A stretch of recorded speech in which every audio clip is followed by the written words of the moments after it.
ஆண்டவராகிய இயேசு கிறிஸ்துவின் இனிதான நாமத்தினாலே நம்முடைய நியூ கிரேஸ் டிவியின் மூலமாக இன்று வேதம் வாசித்தாயா வாசிக்கலாமா என்ற நிகழ்ச்சிக்கு உங்கள் யாவரையும் அன்புடன் வரவேற்கிறோம். இப்பொழுதும் கூட யோவான் எழுதின சுவிசேஷம் 1ஆம் அதிகாரம் மற்றும் 2ஆம் அதிகாரத்தை நாம் வாசிக்கப் போகிறோம். எல்லோரும் வேதாகமத்தை உங்களுடைய கைகளில் ஏந்தி கொண்டு என்னோடு சேர்ந்து வாசிக்கும்படி அன்போடு கேட்டுக்கொள்கிறேன். ஆண்டவர் உங்கள் யாவரையும் ஆசீர்வதிப்பாராக. ஆமென். யோவான் எழுதின சுவிசேஷம் 1ஆம் அதிகாரம். ஆதியிலே வார்த்தை இருந்தது, அந்த வார்த்தை தேவனிடத்தில் இருந்தது, அந்த வார்த்தை தேவனாயிருந்தது. அவர் ஆதியிலே தேவனோடு இருந்தார். சகலமும் அவர் மூலமாய் உண்டாயிற்று. உண்டானதொன்றும் அவராலே அல்லாமல் உண்டாகவில்லை.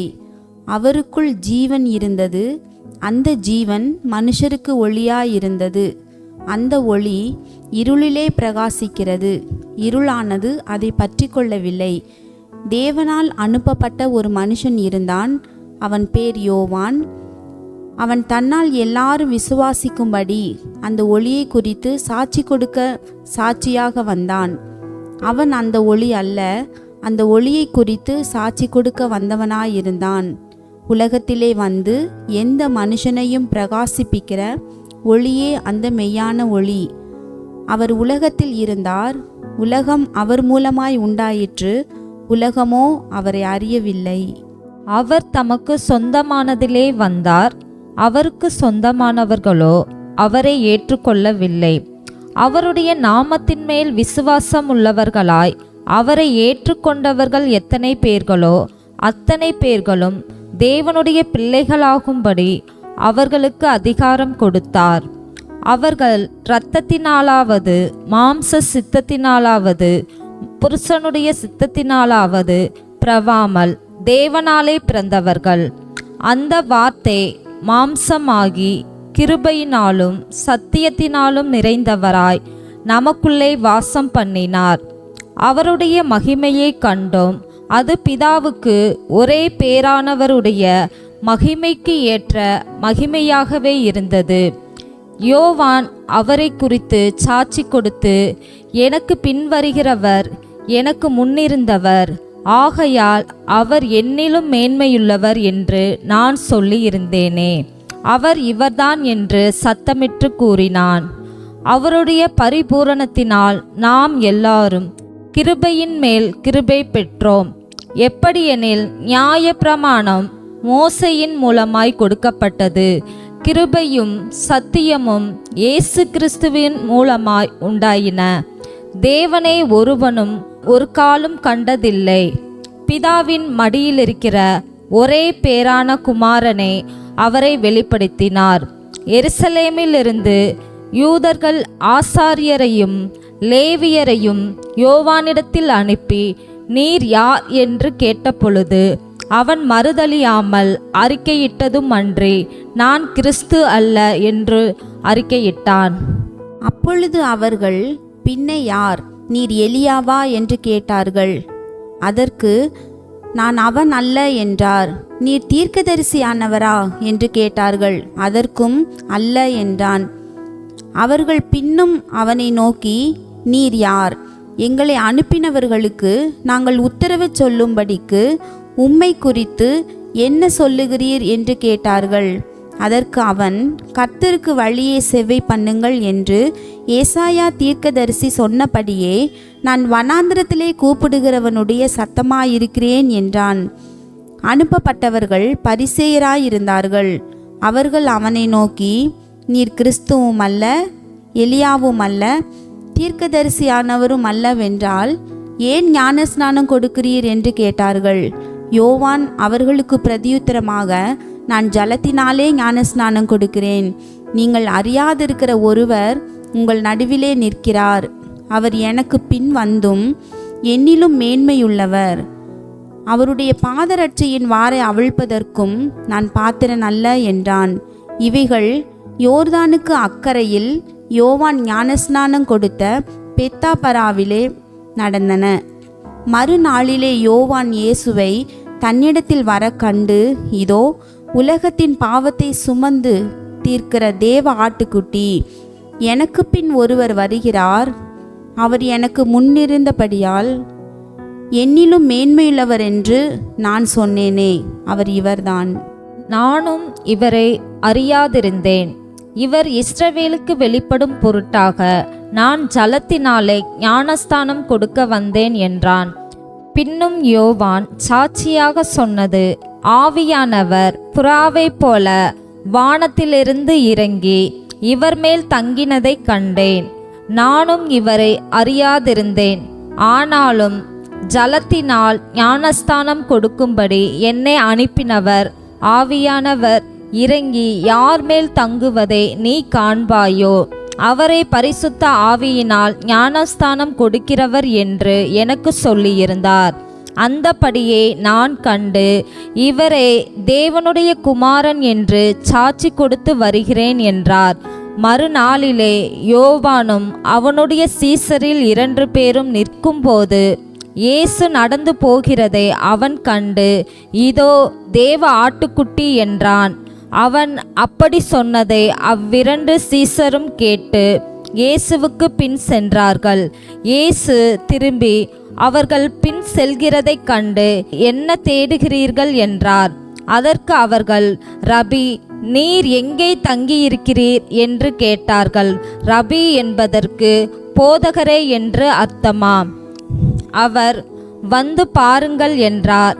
அவர்கள் வந்து அவர் தங்கியிருந்த இடத்தை கண்டு அன்றைய தினம் அவரிடத்தில் தங்கினார்கள். அப்பொழுது ஏறக்குறைய 10 மணி வேளையாயிருந்தது. யோவான் சொன்னதை கேட்டு அவருக்கு பின் சென்ற 2 பேரில் ஒருவன் சீமோன் பேதுருவின் சகோதரனாகிய அந்திரேயா என்பவன். அவன் முதலாவது தன் சகோதரனாகிய சீமோனை கண்டு, மேசியாவை கண்டோம் என்று சொன்னான். மேசியா என்பதற்கு கிறிஸ்து என்று அர்த்தமாம். பின்பு அவனை இயேசுவினிடத்தில் கூட்டிக் கொண்டு வந்தான். இயேசு அவனை பார்த்து, நீ யோனாவின் மகனாகிய சீமோனே, நீ கேபா என்னப்படுவாய் என்றார். கேபா என்பதற்கு பேதுரு என்று அர்த்தமாம். மறுநாளிலே இயேசு கலிலேயாவுக்கு போக மனதாயிருந்து பிலிப்புவை கண்டு, நீ எனக்கு பின் சென்று வா என்றார். பிலிப் என்பவன் அந்திரேயா பேதுரு என்பவர்களுடைய ஊராகிய பெத்சாயிதா பட்டணத்தான். பிலிப்பு நாத்தான்வேலை கண்டு, நியாயப்பிரமாணத்திலே மோசேயும் தீர்க்கதரிசிகளும் எழுதியிருக்கிறவரை கண்டோம். அவர் யோசேப்பின் குமாரனும் நாசரேத்தூரானும் ஆகிய இயேசுவே என்றான். அதற்கு நாத்தான்வேல், நாசரேத்திலிருந்து யாதொரு நன்மை உண்டாக கூடுமா என்றான். அதற்கு பிலிப்பு, வந்து பார் என்றான். இயேசு நாத்தான்வேலை தம்மிடத்தில் வர கண்டு அவனை குறித்து, இதோ கபடற்ற உத்தம இஸ்ரவேலன் என்றார். அதற்கு நாத்தான்வேல், நீர் என்னை எப்படி அறிவீர் என்றான். இயேசு அவனை நோக்கி, பிலிப்பு உன்னை அழைக்கிறதற்கு முன்னே நீ அத்திமரத்தின் கீழ் இருக்கும்போது உன்னை கண்டேன் என்றார். அதற்கு நாத்தான்வேல், ரபி, நீர் தேவனுடைய குமாரன், நீர் இஸ்ரவேலின் ராஜா என்றான். இயேசு அவனுக்கு பிரதியுத்தரமாக, அத்திமரத்தின் கீழே உன்னை கண்டேன் என்று நான் உனக்கு சொன்னதினாலேயா விசுவாசிக்கிறாய்? இதிலும் பெரிதானவைகளை காண்பாய் என்றார். பின்னும் அவர் அவனை நோக்கி, வானம் திறந்திருக்கிறதையும் தேவ தூதர்கள் மனுஷகுமாரனிடத்திலிருந்து ஏறுகிறதையும் இறங்குகிறதையும் நீங்கள் இது முதல் காண்பீர்கள் என்று மெய்யாகவே மெய்யாகவே உங்களுக்கு சொல்லுகிறேன் என்றார். யோவான் 2ஆம் அதிகாரம். 3ஆம் நாளிலே கலிலேயாவில் உள்ள கானா ஊரிலே ஒரு கல்யாணம் நடந்தது. இயேசுவின் தாயும் அங்கே இருந்தாள். இயேசுவும் அவருடைய சீசரும் அந்த கல்யாணத்துக்கு அழைக்கப்பட்டிருந்தார்கள். திராட்சரசம் குறைவுபட்ட போது இயேசுவின் தாய் அவரை நோக்கி, அவர்களுக்கு திராட்சரசம் இல்லை என்றாள். அதற்கு இயேசு, ஸ்திரீயே, எனக்கும் உனக்கும் என்ன? என் வேலை இன்னும் வரவில்லை என்றார். அவருடைய தாய் வேலைக்காரரை நோக்கி, அவர் உங்களுக்கு என்ன சொல்லுகிறாரோ அதன்படி செய்யுங்கள் என்றாள். யூதர்கள் தங்களை சுத்திகரிக்கும் முறைமையின்படியே ஒவ்வொன்றும் 2-3 குடம் தண்ணீர் கொள்ளத்தக்க 6 கற்சாடிகள் அங்கே வைத்திருந்தது. இயேசு வேலைக்காரரை நோக்கி, ஜாடிகளிலே தண்ணீர் நிரப்புங்கள் என்றார். அவர்கள் அவைகளை நிறைய நிரப்பினார்கள். அவர் அவர்களை நோக்கி, நீங்கள் இப்பொழுது மொண்டு பந்தி விசாரிப்புக்காரனிடத்தில் கொண்டு போங்கள் என்றார். அவர்கள் கொண்டு போனார்கள். அந்த திராட்சரசம் எங்கே இருந்து வந்ததென்று தண்ணீரை மொண்ட வேலைக்காரருக்கு தெரிந்ததேயன்றி பந்தி விசாரிப்புக்காரனுக்கு தெரியாததினால் அவன் திராட்சரசமாய் மாறின தண்ணீரை ருசி பார்த்தபோது மணவாளனை அழைத்து, எந்த மனுஷனும் முன்பு நல்ல திராட்சரசத்தை கொடுத்து ஜனங்கள் திருப்தியடைந்த பின்பு ருசி குறைந்ததை கொடுப்பான்? நீரோ நல்ல ரசத்தை இதுவரைக்கும் வைத்திருந்தீரே என்றான். இவ்விதமாக இயேசு இந்த முதலாம் அற்புதத்தை கலிலேயாவிலுள்ள கானா ஊரிலே செய்து தம்முடைய மகிமையை வெளிப்படுத்தினார். அவருடைய சீசர்கள் அவரிடத்தில் விசுவாசம் வைத்தார்கள். அதன் பின்பு அவரும் அவருடைய தாயாரும் அவருடைய சகோதரரும் அவருடைய சீசரும் கப்பர்நகூமுக்கு போய் அங்கே சில நாள் தங்கினார்கள். பின்பு யூதருடைய பஸ்கா பண்டிகை சமீபமாயிருந்தது. அப்பொழுது இயேசு எருசலேமுக்கு போய் தேவ ஆலயத்திலே ஆடுகள் மாடுகள் புறாக்களாகிய இவைகளை விற்கிறவர்களையும் காசுக்காரர் உட்கார்ந்திருக்கிறதையும் கண்டு கயிற்றினால் ஒரு சவுக்கையுண்டு பண்ணி அவர்கள் யாவரையும் ஆடு மாடுகளையும் தேவ ஆலயத்துக்கு புறம்பே துரத்திவிட்டு காசுக்காரருடைய காசுகளை கொட்டி பலகைகளை கவிழ்த்து போட்டு புறா விற்கிறவர்களை நோக்கி, இவைகளை இவ்விடத்திலிருந்து எடுத்துக்கொண்டு போங்கள், என் பிதாவின் வீட்டை வியாபார வீடாக்காதிருங்கள் என்றார்.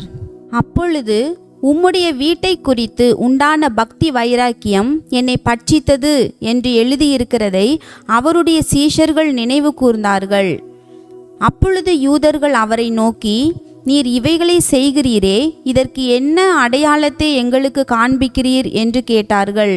இயேசு அவர்களுக்கு பிரதியுத்தரமாக, இந்த ஆலயத்தை இடித்து போடுங்கள், 3 நாளைக்குள்ளே இதை எழுப்புவேன் என்றார். அப்பொழுது யூதர்கள், இந்த ஆலயத்தை கட்ட 46 வருஷம் சென்றதே, நீர் இதை 3 நாளைக்குள்ளே எழுப்புவீரோ என்றார்கள். அவரோ தம்முடைய சரீரமாகிய ஆலயத்தை குறித்து பேசினார். அவர் இப்படி சொன்னதை அவர் மரித்தோரிலிருந்து எழுந்த பின்பு அவருடைய சீஷர்கள் நினைவு கூர்ந்து வேத வாக்கியத்தையும் இயேசு சொன்ன வசனத்தையும் விசுவாசித்தார்கள். பஸ்கா பண்டிகையிலே அவர் எருசலேமில் இருக்கையில் அவர் செய்த அற்புதங்களை அநேகர் கண்டு அவருடைய நாமத்தின் மேல் விசுவாசம் வைத்தார்கள். அப்படி இருந்தும் இயேசு எல்லாரையும் அறிந்திருந்தபடியால் அவர்களை நம்பி இணங்கவில்லை. மனுஷர் உள்ளத்தில் இருப்பதை அவர் அறிந்திருந்தபடியால் மனுஷரை குறித்து ஒருவரும் அவருக்கு சாட்சி கொடுக்க வேண்டியதாய் இருக்கவில்லை. கர்த்தர் உங்களை ஆசீர்வதிப்பாராக. ஆமென்.